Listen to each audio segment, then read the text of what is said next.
திருச்செந்தூர் சுப்பிரமணிய சுவாமி கோயிலில் கோயில் யானையான தெய்வானை தாக்கி இருவர் உயிரிழந்த சோகத்திற்கிடையே தெய்வானையின் பின்கதை குறித்து மனம் திறந்திருக்கின்றனர் அப்பகுதி மக்கள். பார்க்கலாம் இந்த செய்தி தொகுப்பில்.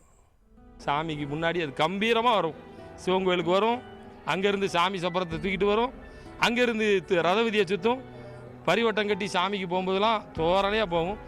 யானை குழந்த மாதிரி வச்சுருப்பார் இறந்த நம்ம அன்பு தம்பி.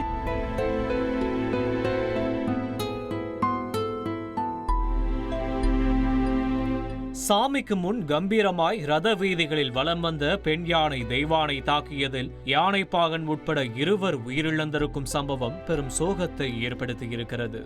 தெய்வானை என்கின்ற இந்த யானையின் முதல் பெயர் பரிரோனோ என்கின்றனர். கடந்த 2006 திருச்செந்தூர் கோயிலுக்கு கொண்டு வரப்பட்ட இந்த யானை பின்னாளில் தெய்வானையாக மாறியிருக்கிறது. தெய்வானை வந்தபோது அவருக்கு 6 வயதாம். அப்போது 3 வயதில் குமரன் என்ற யானையும் சேர்ந்து கொண்டு வரப்பட்டதெனவும் பின்னாளில் காலில் உண்டான காயத்தால் குமரன் இறந்து விட்டதாகவும் கூறுகின்றனர். ஒரு 8-9 வருஷம் இருக்கும். முதல்ல ஆண் யானை பெண் யானை 2 யானை வந்துச்சு. குமரன் தெய்வானை. குமரன் யானை இடையில சோகம் இல்லாமல் காலில் புண்ணு இறந்து போச்சு. இந்த யானை ரொம்ப அமைதியான யானை.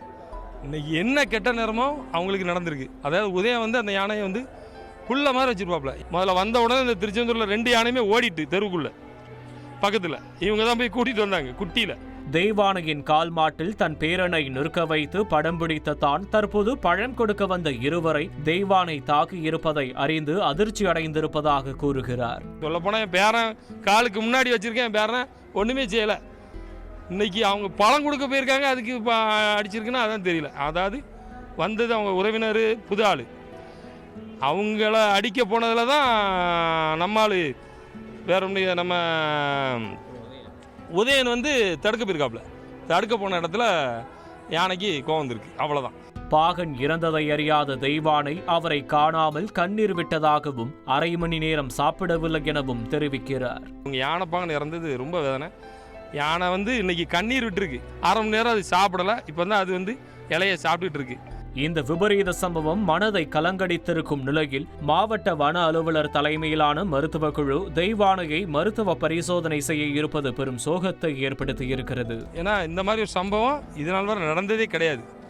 இன்னைக்கு தான் நடந்திருக்கு. ஆனால் அந்த யானையை தப்பாக சொல்லவே முடியாது. இதனால் வரை பக்தர்களுக்கு அது இடையூறே பண்ணலை. எங்கள் தலைவர் சூப்பர் ஸ்டாருடைய மக யானைக்கு கரும்பு கொடுக்கும்போது கூட அந்த யானை எவ்வளோ அமைதியாக வாங்கிச்சுன்னு எங்களுக்கு தெரியும்.